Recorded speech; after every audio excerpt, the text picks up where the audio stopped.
Hello, ladies and gentlemen, and welcome to the Discriminating Gamer. Say, what's the difference between Vladimir Putin and a starfish?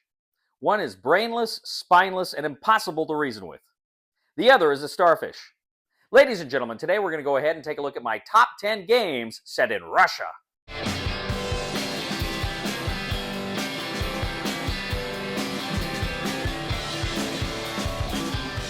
All right, ladies and gentlemen, so we're going to go ahead and take a look at my top 10 games set in Russia. Now, obviously, Russia's in the news. There's a lot of stuff going on. Not going to get into any of that, but let's go ahead and take a look at our favorite games, my favorite games that are set in that country. First of all, some honorable mentions. Dual Powers. This was a great kind of area control game about kind of the Bolsheviks in 1917 and 1918 trying to take control of the country. Like I say, great area control. Russian Railroads, a Euro game where, of course, you're building railroads in Russia.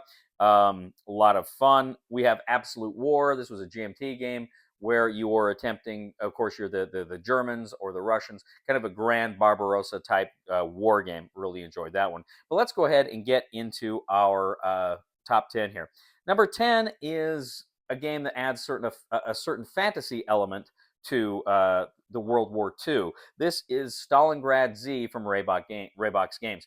Stalingrad Z is great. It's essentially in the middle of the Battle of Stalingrad, there's a zombie apocalypse, and you have a flip book. And depending on the choices you make in every scenario, you can go in one direction or another direction. You're going to go to a different page. So there's kind of a choose your own adventure aspect there. But it is very much a war game. The weapons you're using, the weapons you're selecting, your ability to find ammunition and other items you're going to use here, and then of course the actual combat when you're actually fighting the zombies. It's very well done. It's creepy and it brings some really fun history and just twists it around. But that is Stalingrad Z, Escape from Stalingrad Z. That is number 10, and that is from Raybox Games. My number 9 is a game that I don't think is even out yet. In fact, as I'm recording this, I think its crowdfunding campaign is still going on. But this is from Dangerous Games, Siberian Manhunt. I did a preview video for this. This is a great hidden movement game that kind of is a riff on the Francis Gary Powers episode, where in this scenario, a U-2 pilot is shot down, and instead of being caught by the KGB, he is trying to escape. And he is actually moving throughout Siberia. You can actually play as a Soviet dissident who is a photographer, and she gets a hold of the film, and she's trying to get out. So you have some options about the character you're going to play. But essentially, one player is that character that's trying to escape, and you're keeping track of your movements on a pad. And then meanwhile, the other player is the KGB, and there's different cards that player can use in order to try to track down the player. But it's heavily narrative driven. There's combat. You have these encounters either in cities or in the woods. There's always the danger, the possibility that someone is going to betray you to the Soviet KGB. Really fun and interesting riff on the hidden movement game that kind of bends history there a little bit. So that is number 9, Siberian Manhunt. That is from Dangerous Games. My number 8 is another GMT game. This is another grand Barbarossa game, and this is the Russian Campaign 5th Edition. So this is a hex encounter war game in which you have, of course, German units invading the Soviet Union with kind of overwhelming force, and the whole crux of the game, of course, is the Germans are pushing forward, and they're going to make tremendous gains, but even as they're moving forward, their strength is being sapped, and the Russians really have to trade space for time here as they kind of speed up their ability to produce weapons and stop the German invasion. It's one of the great classic hex encounter war games of Barbarossa, in my opinion, and it was a heck of a lot of fun. This is number 8, the Russian Campaign 5th Edition from GMT Games. My number 7 is also kind of a Barbarossa game. This is a smaller scale, but this is Iron Blood, Snow and Mud from Phalanx Games. Now, here you have tokens that represent the German and Soviet forces, and the board's smaller. It's a smaller scope, but as you're moving your forces in, it's the same thing. The Germans are pushing forward. The Russians have to trade space for time. But what's cool here is the Russians control kind of partisan forces, and they can actually cut off the German units, and if the German units are cut off from supply, they are destroyed. It's got a great system here. You got a bunch of die, and I think they've only got 1s, 2s, and I think maybe 3s on them, and you're rolling just a ton of them, and trying to see how they play out for the combat. It's very fun, and it's got one of the greatest board game covers of all time. I love the cover, the flaming tiger tank there. So that is Iron Blood, Snow and Mud. That is number 7. That is from Phalanx Games. My number 6 is a game that I played not too long ago with Ray. In fact, I think I played this on New Year's Day, if I'm not mistaken. But this is 1812 Napoleon's Fateful March. This is from VUCA Simulations. And this is a game that recreates Napoleon's invasion of Russia in 1812. And what I like here is you've got blocks, and you're putting down these blocks that kind of have your orders on them, so you can see which units your opponent puts out are being ordered, but you don't know what orders are there. Are they going to attack? Are they going to do a forced march? Are they going to defend? Are they going to forage, create supply depots? There's all sorts of things, and this is a game where supply is very important, because at the end of every round you have this attrition phase, and you may lose your ability to supply yourself. And so it's really a lot of fun. It's kind of a longer game. That attrition phase kind of can bog down, but generally speaking, it's a great game of Napoleonic warfare. It's a big epic game here, and you got all the different commanders that were involved, and it's really a lot of fun. If you like Napoleonic games, this is one you're definitely going to want to check out. That is 1812 Napoleon's Fateful March from VUCA Simulations. My number 5 is a game that was originally published by Victory Point Games, but it was picked up by Worthington Games and reprinted into a really nice edition. This is Soviet Dawn. Soviet Dawn is a States of Siege game in which you take on the role of the Bolsheviks, and you are trying to, of course, enforce your rule and communism, consolidate your power over Russia, but this is in the middle of the Russian Civil War. So you've got white forces that are coming at you along different tracks, and if ever any of them succeed in making it to St. Petersburg, your dead, game is over. So you're trying to push them back. You're trying to push back the tracks, but you're also at the same time trying to enact Soviet policies. You're trying to make sure that the Tsar and his family are not overrun and captured by the whites. And again, there's a lot of luck, right? You're rolling dice on everything in this, but it is a lot of fun to see how long you can hold out. Kind of a grim history here as you're playing the Bolsheviks, but still, it was a very fun game. So that is number 5, Soviet Dawn, and that is from Worthington Publishing. My number 4 is also from Phalanx, and it is also a Barbarossa-esque type game, but it's a very, very different game. In fact, it's not really a war game. It's more of a Euro game in the guise of a war game, and this is Race to Moscow 1941. So in this game, you take on the role of the 3 German army group commanders as you're pushing into Russia. But as you are doing this, you are constantly have to keep up with your supply.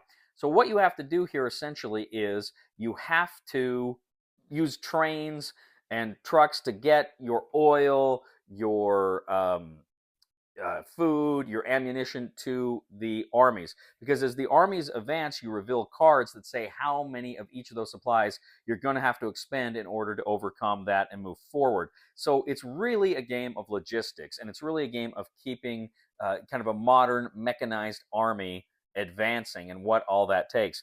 It's pretty interesting to see how it plays out because, as I say, it is a Euro game. It's not a traditional war game. But I think war gamers will be attracted to it from the puzzle it gives and the opportunities it gives. But it's really fun. I actually did get rid of this one when I got Race to the Rhine, which I think is the superior game, and I kind of like playing the Americans and the British as opposed to the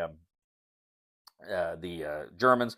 But they're both great games, and Race to Moscow takes place in Russia. That's why it's on the list. That is number 4, Race to Moscow from Phalanx Games. My number 3 is, again, kind of a fantasy game set in fantasy science fiction steampunk game set in Russia, Siberia to be exact. This is Expeditions from Stone Mare Games. Now, in Expeditions, you're actually, like I say, it's a steampunk game in which you're trying to go into Siberia to locate artifacts and pieces of a meteor and stuff like that. But it's very much a Euro. But you're moving into these different tiles and you're exploring them and you're uncovering them in these mechs. You've got these beautiful mech minis and they're moving into these different places, exploring them. You're getting different kinds of tokens. You've got workers. There's an element of worker placement here. But you're also creating kind of almost tableaus of cards that kind of get reset. It's just got a lot of everything. And on your turn, you got this little cube that you got three options of things you can do. You block out one, so you can always do two of the options, and then eventually you can do this reset where you can do all three. But it's just a great game. It's a very thinky game. It's one of those games you think about and you wonder how did they come up with this? The mechanics here, it's so inventive, and then of course the artwork is just beautiful, great. So this is Expeditions number 3. That is from Stone Mare Games. My number 2 is a solitaire game. Again, it's a World War II game, but this is Stalingrad: Advance to the Volga, 1942, from Take Aim Games. This is a game that you're the German army. You're investing Stalingrad, and you've got various units. Now, all of the places you're taking over, you just put down one counter, but you don't know what's on the other side of that counter. You only know, depending on the terrain, what kind of a counter it will be, but then you flip it over and there's other stuff there. When you flip over one of these counters, you move in with your forces, you flip over one of the counters, there's a number, you match that number to the terrain number, and then any events that trigger from that specific counter. And then you look at their strength, you add your strength together with any supporting units, any artillery or aircraft or whatever, and you're going to roll die to see who gets the higher strength and whether you can actually move in and take that over. And you're trying to take over as much of the city as you can. It is a brilliant design. Again, I still got this one, but the designer actually did one on the Battle of Manila in 1945 that I like a little bit better. But this game, it's just phenomenal. I love this system. I know he's working on one about the Battle of Berlin. It's just a great system, and it is a heck of a lot of fun. So that is Stalingrad: Advance to the Volga, 1942, and that is from Take Aim Games. Okay, finally, my number 1. This is, again, another war game, albeit a very light one. And it is also a game that takes place in Stalingrad. This is Undaunted Stalingrad from Osprey Games. Undaunted Stalingrad, of course, all the Undaunted games are amazing. These are deck builders / tactical war games, and they are so much fun. You essentially take on the role of either the Germans or the Soviets, and this is a campaign game. Now, I got to tell you, there's 15 games. I've been playing this with my wife, and we still have 5 games to go. We're only 10 games into it, but it is phenomenal. It is so much fun, and it's so inventive with the scenarios and how they change and what kind of cards you bring into it. And, when some cards are killed, you have to bring in replacements, which aren't quite as powerful. Some cards get veteran status. They get rewarded. They become even better. It's really just an absolutely phenomenal game. I love all of the Undaunted games, and I'm not a big fan, generally speaking, of campaign games, because I don't have a lot of time to dedicate to just one game, case in point. But this one is so inventive, and it's so much fun, and I just love the system. So this is Undaunted Stalingrad. That is from Osprey Games, and that is my number 1. All right, ladies and gentlemen, so that is my top 10 games set in Russia. What do you think? What are some of your favorite games that are set in Russia? I'd be very interested to hear what you have to say. Do you like what's on my list? Do you not like what's on my list? I always like to hear what you guys think. So please leave a comment here in the comments on YouTube, on Board Game Geek, on Facebook, on Twitter. We'd love to hear back from you. Please, please, please, if you haven't already, like this video, subscribe to our channel. We really appreciate that. And please give us a thumb here on Board Game Geek for this video as well. If you really like what we do here on this channel, I would humbly ask you to check out my other channel, that is Cody Carlson, PhD, where we talk about history, military history, books on history, fun stuff like that. And it would mean the world to me if you would subscribe to that channel as well. And then also, having said that, I would ask you to, if you really do like what we do here on The Discriminating Gamer, please click on the Super Thanks button and leave a tip. People are making apocalypse jokes like there's no tomorrow. Please somebody help me on my feet again, and I don't know where I'm going, and I don't know where I've been. Please somebody help me on the solid ground. It's a long time, and I'll be dying. Once a year I wind up in the band. God knows that I love to fight, but I don't ever win. It's a fine line to damnation, but God let me in.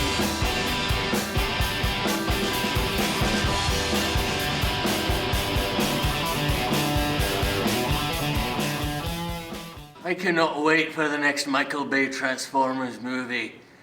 It's because I have terrible taste and I'm a horrible human being. Have you seen those movies?